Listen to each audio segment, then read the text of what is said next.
All right. Hello, everybody. Welcome to Comix Asylum Live. We're here on March 11th. Going to dig into some of the week's news. We've got some pretty interesting kind of Back to the Future type news to share today. Everything old Is is it new though? again. Is it Back to the Future? Everything old is new again, my man. That's all I can Oh, it's say. funny. When we get into some of the stuff I want to showcase today, you'll see that same thing too. Everything that is as old as new again. So that's Yeah. funny. But first off, how you doing? Doing good. You know, it's funny. The intro, I forgot how much the intro music kind of slaps, man. Kind of slaps. Good You choice know, on that. there was thank you. There was one of our viewers commented on it and said, "How'd you put that together?" And I said, "I really don't really know. It was more a case of like I just found a track that I liked, and then I put Mhm. together some images from stuff that we all kind of enjoy, Yeah, and yeah. and it came together. But I'm glad that it resonates. So that's a good thing. It's a good It's thing. good. It's good. All right, so let's just hop into it because we're Yeah, yeah, starting a for little bit sure. late today. Let's get this Um, party started. That's right. That's right. That's right. Uh, News has just come down that Arnold Schwarzenegger is coming back as King Conan. So they're working on another one, Like and why? For why? Right? he's actually. Hold on a second. All right? How you doing? It's good to see you. Yes, back. It's actually not Back to the Future, so it's not Marty McFly. It's more Mm. like, hey man, we're in the '80s and we're coming back strong. And two of the biggest blockbuster dudes of the '80s are making a comeback in some form. So we're having King Conan and Arnold. I'll just put it up on the stage right now. So he's teaming with Christopher McQuarrie to do a King Conan movie. Corey, who's the name sounds familiar. Yeah, you would recognize that name because that is the director of Mission Impossible, of the Mission Oh, really? Impossible with Tom Cruise. Oh, wow. Okay. Yeah, yeah, yeah. Okay, So, so all right, you got me there then. Okay, I might have to actually okay, watch so that. you weren't expecting this. Okay, I so was not 20th expecting Century that. 20th Century Studios attached. This is from Hollywood Reporter. The filmmaker to write and direct King Conan, reviving the character that was an early signature role for Arnold Schwarzenegger. Okay. So, they're ready to take a swing at the relaunching the Conan the Barbarian franchise. McQuarrie, who has helmed the four most recent Mission Impossible films, is attached to write and direct King Conan for 20th Century Studios. The Hollywood Reporter has confirmed Schwarzenegger would reprise his role as sword-wielding Conan the Barbarian, which became an early signature part of the star after he starred in the 1982 fantasy film of the same name and its 1984 sequel that brought the character created by author Robert E. Howard to the big screen. And so that's kind of interesting. So Hmm. Schwarzenegger announced McQuarrie's involvement in the project over the weekend at the Arnold Sports Festival in Columbus, Ohio. Additionally, the star said that he has been talking to Dan Trachtenberg about returning to the Predator franchise that the filmmaker revived with 2022's Prey and last year's follow-up Predator Badlands. Schwarzenegger also noted that he has received the script for Commando 2 that would see the actor return to the role of Colonel John Matrix that he originated in the original 1985 action film.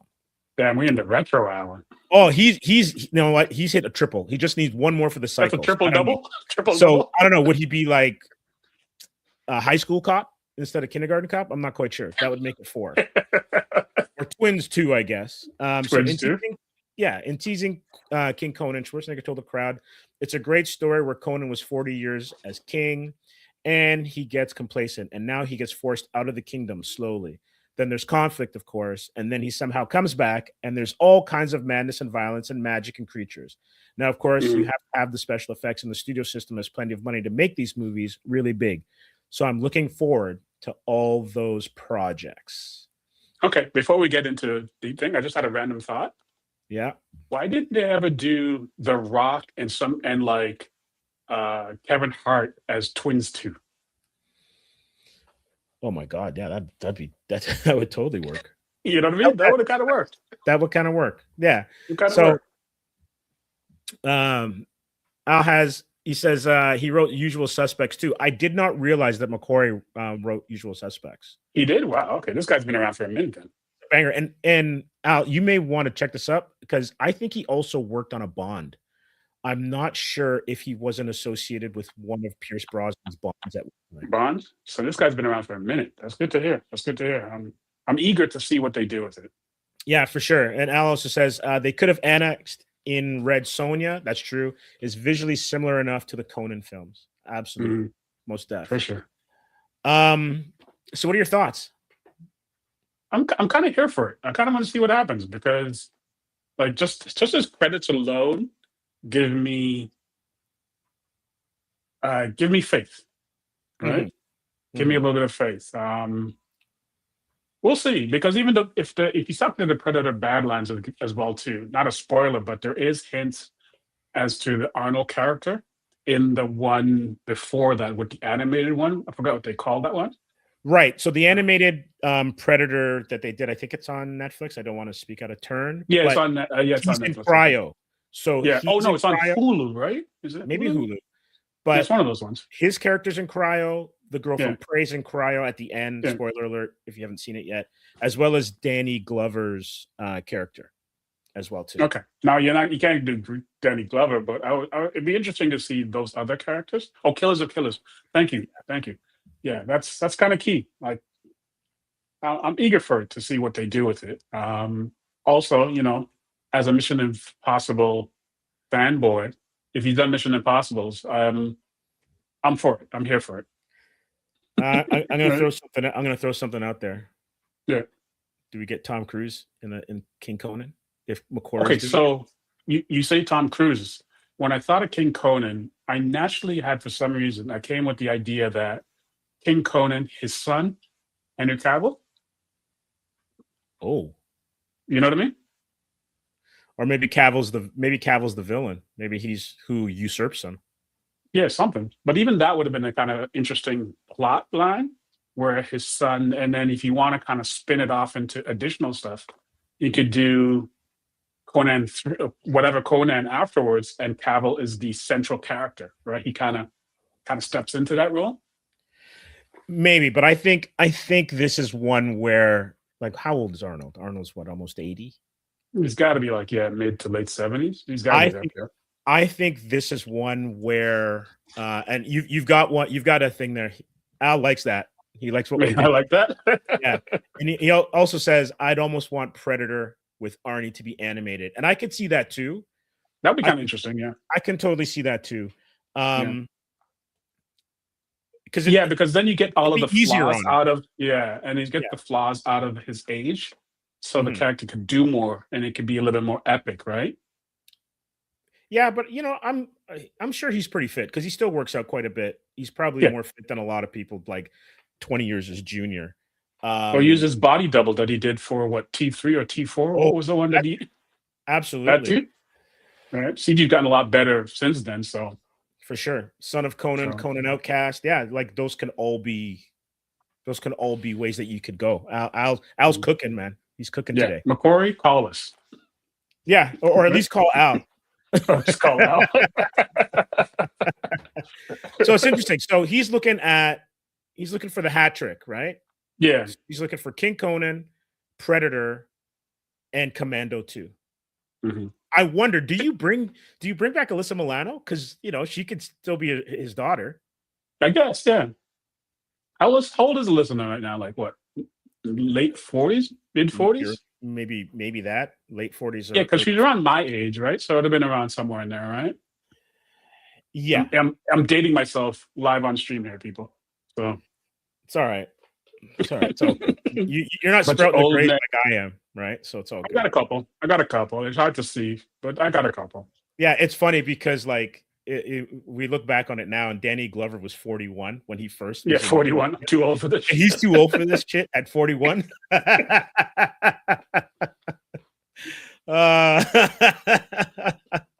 gotta love the 70s, man. I don't know if it's the GMO or whatnot, but they were drinking something different. Like I still tangent. I still remember my high school photos, And I remember looking at some of those high school photos of some of the way back ones, and you're like, God damn, these people looked old. And these kids are like 14, 15. Yeah. Full grown hair, full beards, like gray. I was like, wow. There were some man looking people, like mannish. Like you look at some of the 70s pictures and the guys had like mustaches, thick necks and everything. Yeah, totally. But Al says Radon Chong, she was a cutie pie, absolutely, in Commando. And we're all too old for this shit. Absolutely, Al. Well, welcome to you're almost gonna be Hawaii 5-0 soon, so you know. Yeah, for sure. So Arnold's not the only one. All right. Arnold's not the only one. What else you got for me today? Because we're going back into the Wayback Machine as well again. Okay. And this is one of Arnold's contemporaries. This one might shock you a little bit. But he may not appear on screen, but we're going to get another Rambo. Ooh. And so they're going to do a Rambo, a John Rambo prequel. Okay. Right? And Stallone's coming on as executive producer. It's going to come out of Lionsgate.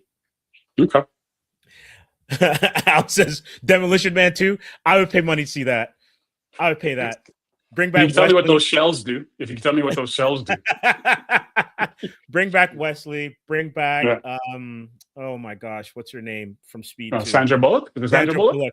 Yeah. Bring back Sandra. Absolutely. So Lionsgate is going to do a prequel to Rambo. Yeah. And so it says here, 3-time Oscar nominee and original John Rambo actor Sylvester Stallone has come aboard Lionsgate, Millennium Media, and AGBO prequel John Rambo as an exec producer. So this 3-time Oscar nominee? Oh yeah, because like Rocky, man, Rocky was killing it back in the days, right? I'm like, where? Because I think he was nominated for Best Picture for Rocky 1, as well as Best Screenplay, because he's a really good screenwriter. Yeah. I gotta say, I liked the one where he came back with the Hero's Kid as his son. The Hero's Kid as his son. The guy that, like, the Heroes TV show guy that played his son. Oh, is that one of the Rocky? Well, the Rocky movies. Yeah, it's one of the Rocky ones. I think is it just Balboa, or is it? I can't remember, but you're talking about the guy who's on Heroes as well as This Is Us. Yeah. I really I don't want to. Yes, I didn't want to mispronounce his name, but it's Milo Ventimiglia. Okay. Yeah, I really like that one. There's a couple emotional parts in there. Copland is madly underrated. I love Copland. Underrated. Yeah. Right? Like that does not get enough love. And he says Rob Schneider. Rob Schneider. Yeah, I remember Rob Schneider. Yeah. Yeah. No, a hot take here. Mm-hmm. I say that they do a flashback at the beginning or at the tail end of him telling the story of this John Rambo prequel kind of thing, right? It's possible. Let me see if there's any more information here on it. So Stallone was a writer on 5 previous Rambo movies, which grossed over 819 million at the box almost office. $1 billion, eh? He's almost $1 billion. And he directed the 2008 installment Rambo, which was just an absolute bloodfest. Oh, that's the one where he was like gutting people? Yeah, and it was basically The Boys before The Boys, where just bodies were exploding and stuff. I remember showing that to you, and you're like, what am I watching? Yeah, I was like, what's going on here? So Adam Fogelson, Lionsgate Motion Picture Group Chair, said Sylvester Stallone knows the character of John Rambo better than anyone, and Lionsgate has had the good fortune of partnering with Sly for more than 20 years on this legendary IP. His participation is the final critical piece to John Rambo, and we're thrilled to have his involvement. Rory Haynes and Shurab Nashrivani wrote the Rambo screenplay, the John Rambo screenplay. The producers are Kevin King, Templeton, and Les Weldon. I wonder, have they cast anybody at this point? Oh, I heard something about one of the younger kids from. Isn't that from? I'm thinking Gladiator, right? But it's a younger kid that's getting some play, from what I heard. Okay. Well, it says here that John Rambo also stars Yao, who was in Sinners, Jason Tobin, Quincy Isaiah, Jefferson White, and Tame Thelamingthong. Okay. apologies if I mispronounced anyone's names there. Oh yeah, So, we're just butchering names all today. hey, my days as a teacher, trust me, there's some kids that still Oh, haven't forgiven me, oh yeah, without a doubt, without yeah, a doubt. But you know what? We're heavy into nostalgia right now, so yeah, I can totally see these working if they're done well. yeah, Both Arnold's and Stallone's yeah, um, return as Rambo. yeah. We're in that phase where some of this, from what I gather, some of the studios are betting on movies that are high action but low budget, so they can get a better return on value. So, like, you know what I mean? Like, you look at Sinners, they only made it for 90 million, and it was over a quarter million, quarter billion. I mean, Yeah. So the thing about it is, like, if you go back to, like, there's also brand recognition, yeah, right? Because they're always looking for IPs because yeah, it's an easier sell. But if you go back to those early '80s or even late '70s, and you go through like the Kung Fu era, hmm and you do like the Chuck Norris movies, the Sword and Sandals movies, hmm you know, you can get by on a pretty decent budget, and they have a lot of bang for your buck. And yeah, I know that there've been some missteps in trying to redo some of these, like the Jason Momoa Conan was yeah. That was yeah. uneven at the best. hmm Um, and yes, Quincy Isaiah was amazing in Winning Time. If anyone hasn't seen Winning Time, you need to check that out. It is an absolute gem of a show. And oh, his name is slipping me right now, but he played the owner, Jerry West. He was in Boogie Nights, and oh, I can't remember his name, but he plays Jerry West to a T. Al, I know you got this his name on speed dial, so if you can pop that up in the Is he the guy that's married to Kristen Dunst? You're talking? no. John C. Riley, thank you. Okay. He plays Jerry West, and hmm it's almost like looking into it like a mirror back in time. Okay. Like he does a That's great been on job. my to watch list, but I haven't gotten around to it. It's really good. It's really, really Yeah. good. But yeah, so you know, like the casting's great, but getting back to those kind of movies, you can do an action flick. Like when they get into the major explosions and stuff, Yeah. like it's a bit tough but you can do that all digitally now, right? hmm You don't need all the pyrotechnics. And action always sells because the thing about action is universal. You can sell it in North America, you can sell it in Yeah. Asia, you So in can sell Asia, yeah, it in Europe. anywhere. Yeah. Um, so maybe going back to these tried and trues is one way to get, you know, some more, you know, juice into the box office. What's the over under that Netflix buys the rights to it and just goes to streaming, depending on who's attached to it? Well, it's Lionsgate, Is so Lionsgate? Yeah, yeah. they like their theatrical more so So than Netflix. and the same thing. Yeah, Yeah. for Yeah. sure. Though. If it's Lionsgate, yeah, Lionsgate's always kind of. I thought he sold his rights to Rambo, or he was trying to buy the rights to Rambo years ago. There was that whole controversy around that. Not Not sure. Rambo, Rocky. There was a whole rights like Um, struggle. I'm not sure I'm not sure about that one, but I do know that there was some sort of dissonance hmm when the Creed movies were made. I think the last Creed movie, Yeah, he wasn't as involved. So yeah. yeah. And this is Mhm. going back to Winning Time. The soundtrack was great. Theme song by the Coop was awesome with the old footage with the intro to Winning Time. Yeah, and it was almost shot some of it as though it was on VHS. Oh So yeah, that retro feel. Oh, I love that. Gotta love that. it had that great retro feel. Nostalgia, baby. Yeah. Yeah, absolutely. Absolutely. So what do you got on your side? On my side, I'm Yeah. just heavily into my indie corner. I just want to give a quick shout outs this time around. So a good friend of ours, friend of the pod, I finally got the book from you. I've been, you know, doing what I do, but I picked it up this weekend, so I've been just kind of catching myself. If you guys haven't checked this out, our big boy over there, Hugh Rookwood, this is something that you got to check out. Definitely a quality book. He's kind of re-released it. I think he released it in 2014, and now he's kind of done it as a full, as he would say, compilation, right? With some extra stuff in it. So if you don't have it, check it out. We'll leave the link in the description as well too, so you guys can go check it out. And a quick shout out to our boy over there, Hugh. This is some quality. So give us a little bit of background about it. Like, give us the title, give us a little synopsis. So it's Apocalypse Vagabond. So it's a collected series of stories about a fallen angel that kind of comes back to right some wrongs and also kind of avenge some of his past deeds. So it has a lot of apocalyptic overtones.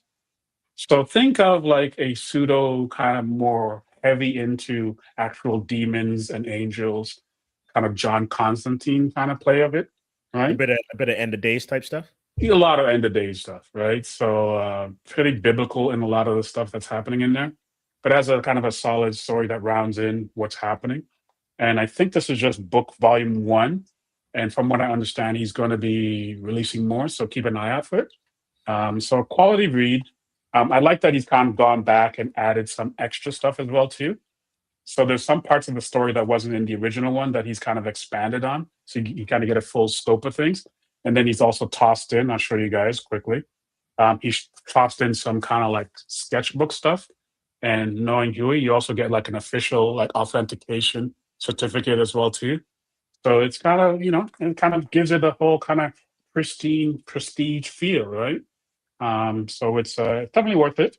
Like I said, we'll include the link on it, but I'm really kind of back into my indie corner right now and trying to shout out local guys. So just keep an eye out for that. That's one of the things that we're going to be doing every time we jump on here as well too. Also, we just checked out as well too, and then Steve gave me this as well too. The guys over here in the Toronto, the guys from Raid as well too. This is a quality, nice little thing. This was something that we were aiming to do a long time ago, but these guys have pulled it off, and it's a quality book. I did really like the oversized factor of it as well too.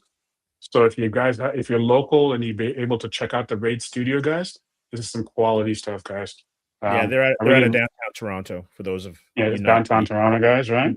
But it has like a weird kind of. It's not so much wizard, but it has a weird kind of like zine type feel of it, right? Just with the retro colors on the pop and the kind of energy that it's exuding as well too. And it showcases a lot of stuff that you're not going to get anywhere else in that kind of zine theme, right? Right. Right. If you guys would get an opportunity, check those guys out.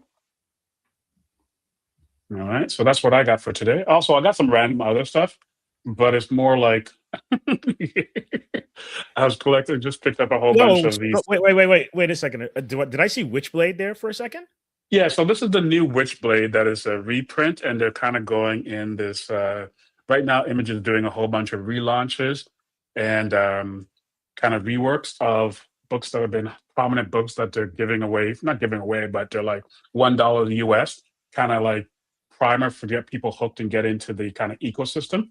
And they did like the Darkness one as well too. But also they're doing like giant crossovers. So right now I think they're doing it's not retro, but they're doing other books crossing over. So like you have I think Todd McFarlane right now drawing, I think he's drawing an Invincible cover. And if you know anything, Todd hasn't really drawn many covers in a while, right? So it's a lot of that's happening. You got Dave Finch, he's drawing an Invincible cover as well too. So I think this month is all Invincible. And from what I understand, they're jumping from property to property, crossing over some of the big books with the quality artists. I agree with you. I want as well too. So it makes sense that they're doing Invincible because the new season's coming out. Yeah, for sure. It's right? Timely, right? Yeah, makes total sense. Well, they know their business, so that's good. So Al asked, "Is there new art other than the covers?" Oh, in the new art of these ones? No, from what I understand, there's some new art in the back, and there's some new like snippets that you haven't seen before. But for the most part, it's the kind of like the Darkness just relaunched. So I think it's also coincide with some of the big relaunches. Mm-hmm. So there's a whole new team on the Darkness right now that just recently relaunched, I think for the new year. So I think it's that same thing with Witchblade. Rob, this is the old one, but I haven't gotten my hands on the new one that he just recently launched. And that thing's selling like hotcakes as far as I heard. I think he did over 200 and something thousand units. And this is totally independent. I think Image is publishing after the day, but I think he ordered directly from him to get the first part. And then there's, I think, reprints that are being done by Image. Not this one per se, the new series, but they're relaunching these ones just to kind of coincide with all these big ones that are coming back out right now. Okay, that's cool. Yeah, That's it's really interesting. It's interesting what they're doing with the model, because then they're offering, instead of the normal, price, they're offering them for like $1 something USD. So I think altogether, all these books, I think it cost me like 325 for all three of them.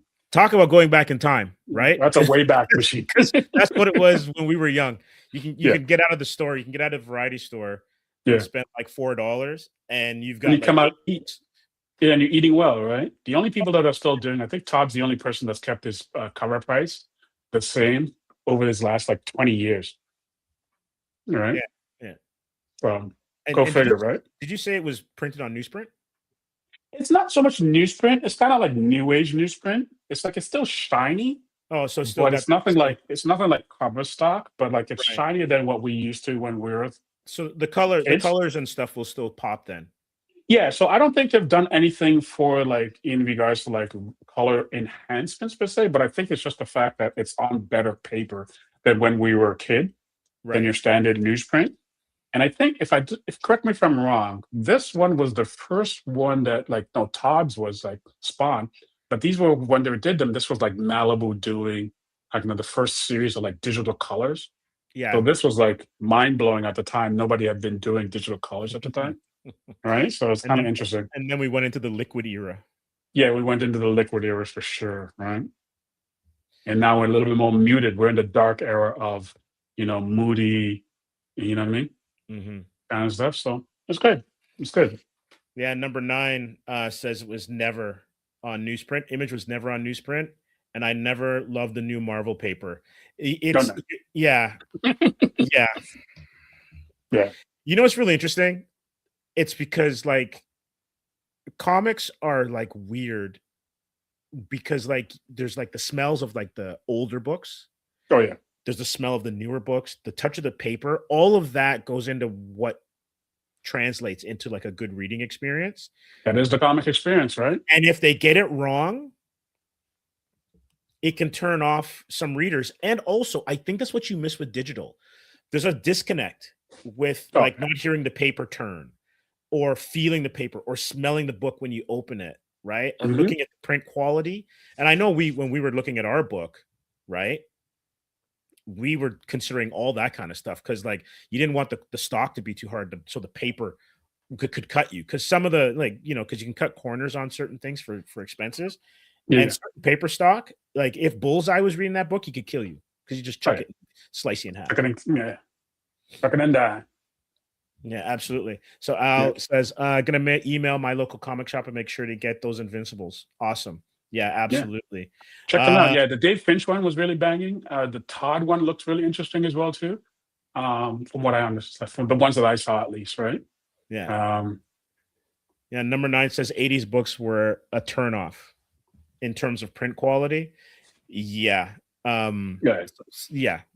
You turn the page and next thing you know, you'd be like, what is that? You get a book sometimes and you'd be like, God damn. You like digging Yeah. through the garbage, dirty ass heads.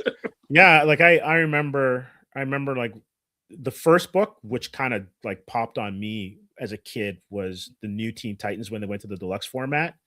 And that's kind of when they went to the better paper. They moved away Better from paper. it was a Perez Wolfman, and Perez inked the entire thing. Oh wow. And to this day, it's still one of the best books I've ever read and ever held.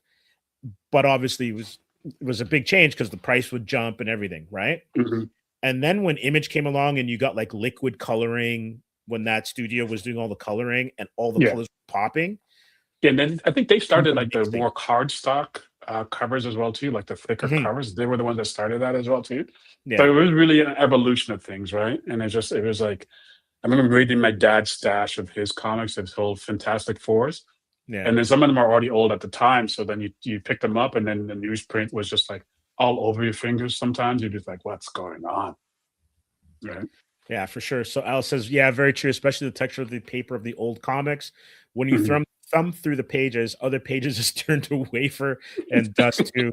You know what? It was like when Thanos did the snap. Your old comics are just like disintegrating in your hand. Yeah, for sure. And Al, yeah, it does stand up today. You know what I'll do? A shout out to Decepticon and to J-Man 77. I'll go dig it out of my box and I'll show you guys that book, the new Teen Titans #1. Okay, for sure. I'd like to see it for sure. It's an unbelievable book. Mm-hmm. Have you read any Kablam printed books? Great paper, and the ink for Black K really feels like Braille. I have not. I don't know. Have you, Vaughn? Kablam? No, I don't think so. You can feel the ink on the paper. Well, that would be an interesting reading experience for sure. Yeah. No. I've seen a couple indie books that are like that. Depending on what indie books you get, you can feel kind of the ink on paper, but still quality nonetheless, right? Right. Yeah. Well, I got something else to share. Okay, let's go. This one's gonna hit pretty good, I think. We're going to Skybound, and just let me make sure here that I get rid of this ad before we start. So if you are a fan of Transformers, Void Rivals, Mask, G.I. Joe, then this you're hyping me up now. I'm hyping you up. So you guys ready for this? Let's get rid of this here. So Skybound reveals massive 82 character Energon Universe connecting covers for their 3rd anniversary. So where does the time go? I have to ask. Yes. So take a look. This is part of this bad boy right here. 82. So there's going to be connecting covers, and you have characters from all of those IPs. Okay. So featuring fan favorites from the worlds of G.I. Joe, Transformers, Void Rivals, and Mask. So this is courtesy of AIPT on their website. Skybound and Image Comics, in partnership with Hasbro, revealed a special set of connecting variant covers arriving in June 2026 to celebrate the 3rd anniversary of the Energon Universe. The variants are illustrated by Skybound exclusive artist Tom Riley, who does G.I. Joe, with colors by Adriano Lucas, who does Ghost Pepper. So the Energon Universe launched in 2023 with the surprise debut of Void Rivals #1 by writer Robert Kirkman and artist Lorenzo De Felici. Since then, the line has expanded into a shared comics universe featuring Transformers, G.I. Joe, and the newly announced Mask, which launches June 3rd. To mark the anniversary today, every Energon Universe title releasing in June will feature open to order connecting covers by Riley and Lucas. A second version of the cover will also be available in black and white. So let me see if I can. What's the rarity run on that? Did they say? Oh, I don't know. That I don't know. Let me just see how this is looking. Looking on our side. Maybe if you open it in a different tab, the big image.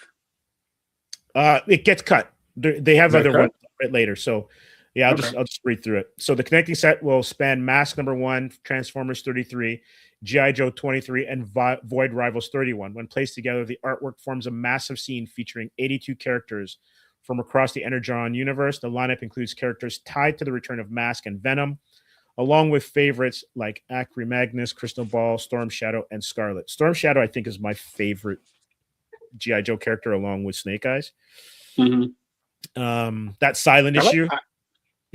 I like the bats for some reason. Mm-hmm. Yeah, you've always mentioned that. Either the bats or good old Cobra Commander. There you go. And Destro. Can't go wrong with Destro. Destro's pretty good. Yeah. It's that time of year where we celebrate another anniversary of the Energon Universe, now welcoming the stars of our new series, Mask, said executive editor Ben Abernathy. Seeing Tom Riley bring this moment to life with Adriano Lucas on colors is pure magic. So that here, sorry for it blipping, that's the color version in the black and white, and I'm going to get you some of the covers in ISO. Okay. Got Ultra Magnus there, baby. Mm-hmm. And that RC as well, too? I think so. Yeah. And there's the Mask crew. Mask guys, yeah. And there it is in black and white.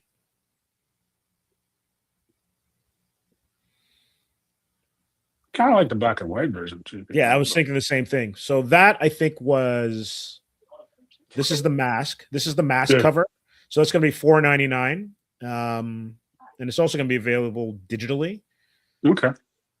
This is no disrespect to the colorist, to Lucas, but the black and white ones, they pop as well, too. They pop, yeah. So this is Transformers 33. Is Prime doing Henry Cavill torpedo arms? That could be it. It could be torpedo arms. That's a good point. Let's see if I can get rid of these ads. Is that Cobra Commander with a chainsaw, or is that? Yeah, it is. Yeah. For some reason I thought that was going to be who's the guys from the Dreadnoughts. So there's the black and white version. Yeah. And then G.I. Joe 23. I like the Soundwave, Destro, Scarlet.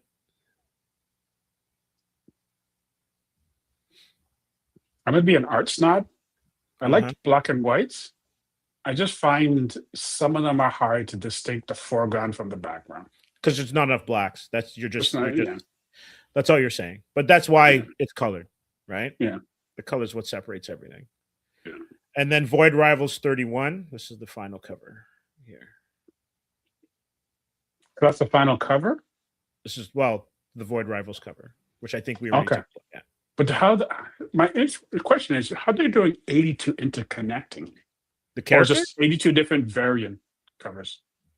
Yeah. It's three. It's the 4 covers or the 3 covers. Yeah. And the characters are it's just like a big pinup, like the Marvel just Universe 82 characters. Okay. Yeah.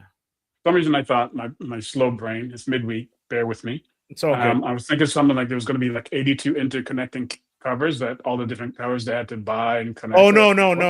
That's, that's why I was like, that's why I was so shocked. You're thinking like, oh, who does Lady Death?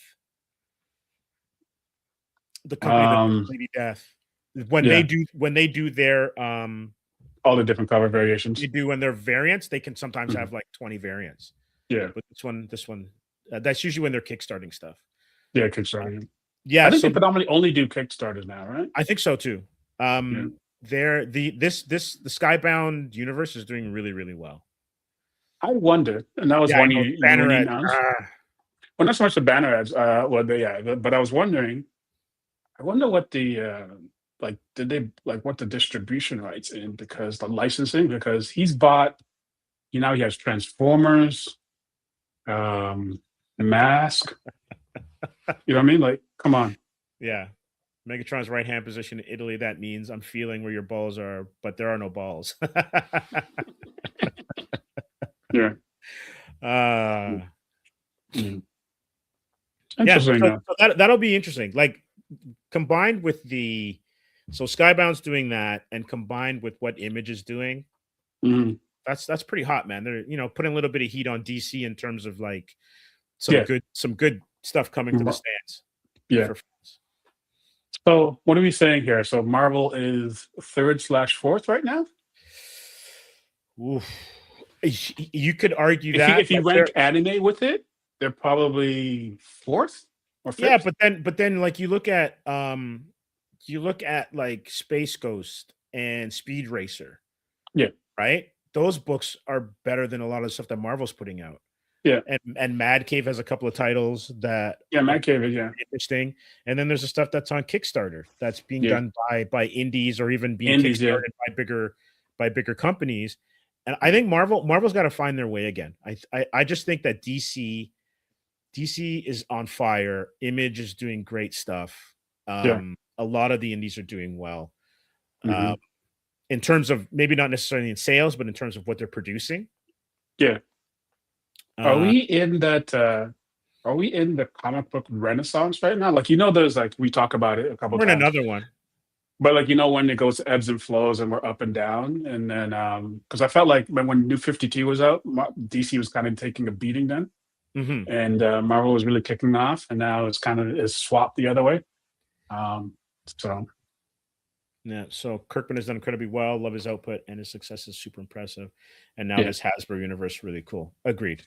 It's doing really well. So if you want to find something that is entertaining, you can. Yeah. Certain legacy characters, Spider-Man in space. I'm not sure how that's coming across. But the Absolute Universe, the DC KO type stuff. Yeah. The Energon Universe. Doing really well. So there are things out there to read. And then you've got Ghost Machine, who continues to put they're doing really good. Red Coat and all that kind of stuff. So Yeah, the Rocketeers or yeah, by Francis. Yeah. by Francis. Yeah. Yeah. So there's a lot of great stuff. And one thing that I want to show, because I loved this cartoon as a kid, is this is from Oni Press. And I think it's the animator behind a show that I love called Scavenger's Reign that was on HBO, I think, for like I remember that. Yeah, I remember that. Yeah. I love that. I absolutely loved it. And so I have it. I still haven't watched it, but I remember you recommended it. And I remember when the trailer came out, I was really eager to watch it, but just, life happens. Right. Right. I might actually have to go to the email to do it. But so there's a Kickstarter. You know what? I'll just go to Kickstarter. So this is Between Worlds. So let me find the Kickstarter. Worlds Between Worlds. So it's a Kickstarter. They're doing incredibly well, by the way. Like this is it. Like you get there, those numbers are ticking heavy. Yeah.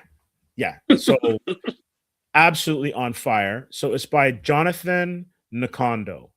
So 2 original sci-fi graphic novels by one of the visionary animators behind Scavenger's Reign. Okay. And just let me make sure that I've got the. Did you pick it up?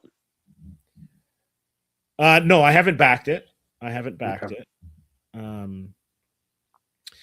So they asked for 10K Canadian, and they're at 131,000. 1,300 backers, 8 days to go, and we got some stuff that's unlocked. But they have what's coming out through Oni Press. I'll just read here. In 2025, audiences were thrilled by an animated series that premiered on HBO Max called Scavenger's Reign. The show quickly earned acclaim for its breathtaking world building and eerie organic atmosphere, following the scattered survivors of a damaged deep space freighter as they navigate the strange, beautiful, and often perilous ecosystem of the alien planet Vesta. So the signature the signature look, and this is an image here from it, owes much of the vision of Jonathan Dejab Ndoko, whose work as an animator, storyboard artist, director, and designer helped shape the show's atmosphere and tone. Ndoko's clean and fluid line work, meditative pacing, and fascination with the unspoken inner lives of characters are woven deeply into Scavenger's Reign, and his graphic novels Peaceful Remission and Wandering carry the same DNA, offering readers an intimate look at the ideas and aesthetics that have made his animation work so compelling. So, and he also did work for the Gorillaz' latest video. Yeah, that's a great video. Yeah, it's a great video. Actually, I really like the album, truth be told. Right. And it's so a nice work album. You should check it out. Like when we're working. Yeah, it's those are the kind of albums that I love the best, is when I'm working and I just have something in the background. Yeah. Totally gets me going. So Peaceful Remission, this one is going for $30. So it's a story of healing and the nonlinear path towards recovery. Peaceful Remission is Dejab Nkondo at his most vulnerable, a narrative about marital commitment and the quiet battles fought beneath the surface. And so here's some of the images in between. And then Wandering is a drifting dreamlike odyssey through surreal landscapes. Wandering parallels 2 characters in a far future, one a wealthy man living in an underground city, and another a primitive soul surviving on the wasted surface of the planet. Wandering is a journey without a map, an exploration of identity, memory, and the subconscious, told entirely through dialogue and a series of splash pages and large panels. It is Ndoko's most fluid and exploratory work. So if you it's all black and white as well too. Oh wow, okay. Yeah, so it's got a very kind of like a European kind of like a European noir kind of look to it, right? Kind of, And it looks really, really good.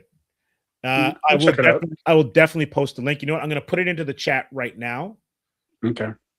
Let me see if I still have it there. Yeah, I might pick that up as well too. I might back that because I'm all about it. So I'm putting it into the link into the chat so you can click it there. Like I loved his work on Scavenger's Reign, and it started with a short called Scavengers, and then I think he picked it up, right? And I just loved it, just the pacing, the line work, everything. It's got a bit of like a Mobius kind of feel to it as well. Yeah, Too. definitely. That's what it reminded me of, like Mobius inspired Yeah. kind of Hey, you know realm what? of things. Number 9, you and I are sharing a brain today. So you said I saw Scavenger's Reign. It's like a Mobius dream. Absolutely. I didn't even read your comment before I said it. But yeah, and Al says Scavenger's Reign is crazy, weird, and good. And That's awesome. all I needed. Cheers for showing this. That's super cool. Link posted. And Al says here that Jamie Hewlett, Tank Girl, is part of the Gorillas, has a bit of a techno concrete style, very dreamy Mobius-y too. Cool. And so yeah, like as you were mentioning before, talking about a renaissance, I think that we're in a creative renaissance. So if you take comics, film, animation, toys, yeah, you're eating really good if you're a part of geek culture, right? And also, I'll give credit as well too. They're trying different things that I think that we talked about it numerous times. A couple of years ago, you just get all the rehashes and stuff. Now they're actually trying different new IP stuff. You still get all the old IPs; they're getting redone. Yeah, but I feel pretty good about some of the new stuff that are coming out. Yeah, definitely. Yeah. Well, we're going to wrap it up here, but I want to thank everyone that tuned in. I want to thank everyone that were commenting and putting in their 2 cents and thoughts on the stuff that we shared. We're going to continue this, so we'll do this like every Wednesday, probably around 2.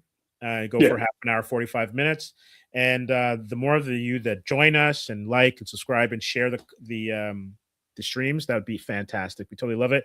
And then we are going to be also teaming up with J-Man and Decepticon for our weekly streams on FF. So some of you know us from there. And I think I'm going to be with them on Saturday for yes, we definitely will. So if you follow us on YouTube and then on our socials, we will start to make sure that we know that our time slot is there for everyone to know. Cheers, guys. Awesome live. Peace and love, everyone. Absolutely. To you too. Vaughn, anything before we go? Hey, baby. Keep it indie. Absolutely. And for this stream, see you in 7. And if not, we'll see you even sooner than that. All right. Thanks. Take care and see you soon.